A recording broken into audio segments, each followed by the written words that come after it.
प्रणाम अपने सब गोटे के शिवरात्रि के बहुत बहुत शुभकामना।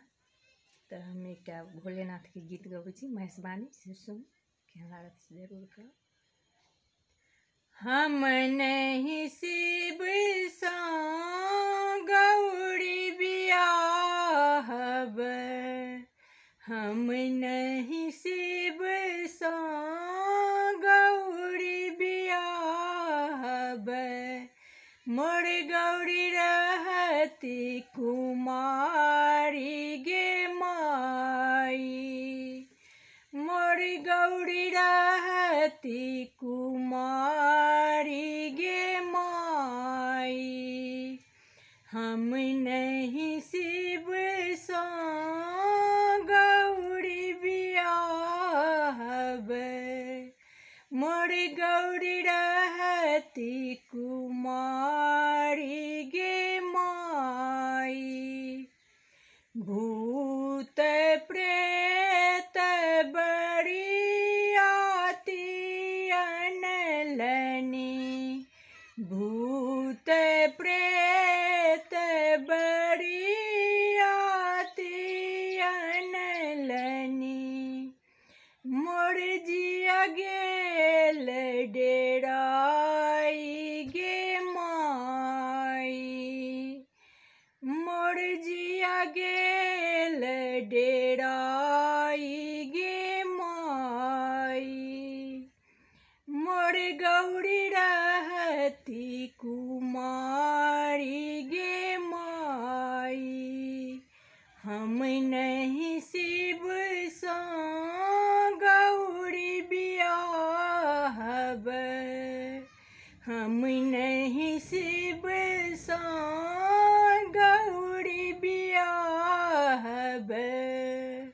मोर गौरी रहती कुमारी गे माई, मोर गौरी रहती कुमारी गे माई, गालो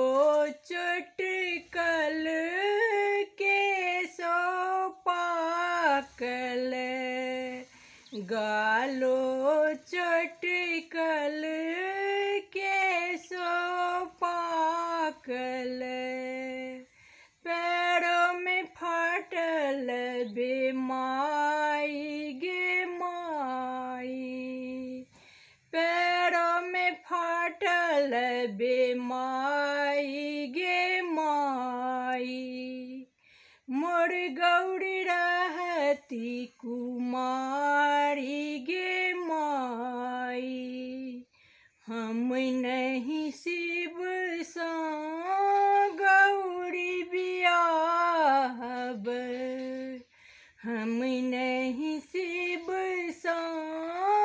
गौरी बियाहब, मोर गौरी रहती कुमारी गे माई, मोर गौरी रहती कुमारी गे माई, गौरी लय भागब गौरी लय जाएब, गौरी लय भागब गौरी लय जाएब, गौरी लय नैहर पराएब गे माई, गौरी लय नैहर पराएब गे माई, मोर गौरी रहती कुमारी गे माई, हम नहीं शिव सा गौरी बियाहब, हम नहीं शिव सा गौरी बियाहब, मोर गौरी रहती कुमारी गे माई, मोर गौरी रहती कुमारी गे माई, भनहि विद्यापति सुनु हे भनहि विद्यापति सुनु हे मनाइनी इहो थिक त्रिभुवन नाथ गे माई इहो थिक त्रिभुवन नाथ गे माई हम नहीं शिव सा गौरी बियाहब हम नहीं शिव सा गौरी बियाहब मोर गौरी रहती कुमारी गे माई